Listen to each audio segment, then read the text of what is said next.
आतिश जी, सवाल मेरा आपसे है कि आप लोगों ने जिस तरीके से राजनीति की शुरुआत की, उसमें कदम रखा, ईमानदारी का एक आपको टैग जरूर मिला, आपने कहा हम ईमानदार राजनीति करने आए। लेकिन इस चुनाव के प्रचार में जब मैं भी उतरी ग्राउंड पर, तो ये कहा जा रहा है, हर सेकंड लोगों को याद दिलाया जा रहा है कि भ्रष्टाचार के आरोप सर से पैर तक डूबे हुए हैं, उसमें जेल तक जाना पड़ा। यहाँ 3 लोग ऐसे मौजूद हैं जो जेल जाकर वापस आए हैं।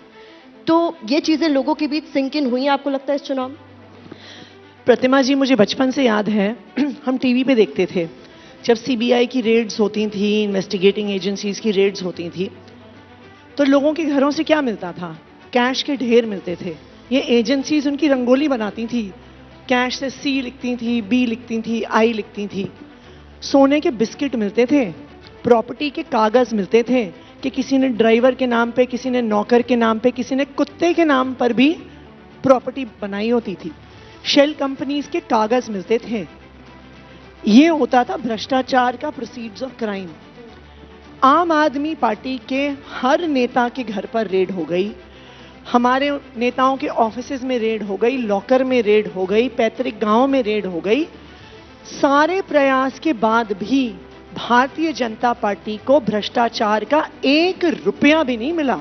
1 रुपया नहीं मिला। आपको पता है, मनीष जी के जब पता चला सीबीआई को कि मनीष जी के पास लॉकर है, तो वो बड़े खुश होकर वहां पे गए थे रेड करने के लिए। क्या मिला वहां पर? जब इनका बेटा पैदा हुआ था, किसी ने उसको एक चांदी का झुंझुना दिया था, झुंझुना मिला लॉकर के अंदर।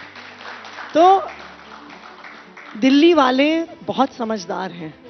वो देख रहे हैं कि कहां एक तरफ आम आदमी पार्टी है जो सुबह से लेकर रात तक उन्हें बिजली पहुंचाने, घर घर पानी पहुंचाने, उनके बच्चों को अच्छे स्कूल देने, मोहल्ला क्लिनिक बनाने, महिलाओं को बस यात्रा देने, बुजुर्गों को तीर्थ यात्रा देने में लगी हुई है। और दूसरी तरफ भारतीय जनता पार्टी है जिसने सिर्फ 2 काम किए हैं।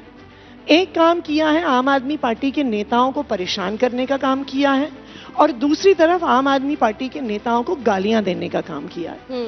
आज आप भारतीय जनता पार्टी को देखिए, आप उनकी सुबह से लेकर शाम तक रूटीन देखिए।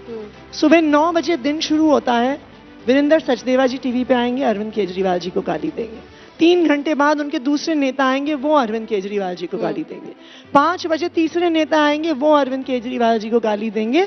और 8 बजे चौथे नेता आएंगे, वो अरविंद केजरीवाल जी को गाली देंगे। तो दिल्ली वाले बिल्कुल साफ साफ देख रहे हैं कि एक तरफ एक पार्टी है जो काम की बात कर रही है, जो अपने 10 साल के काम गिनवा रही है, आने वाले 5 साल के वादे गिनवा रही है। एक तरफ दूसरी पार्टी है जिसने पिछले 2 साल से जेल डालने में, झूठे आरोप लगाने में, गाली देने में कोई कसर नहीं छोड़ी है। ठीक है। सो मुझे लगता है कि दिल्ली वाले अपनी चॉइस बहुत समझदारी से करेंगे।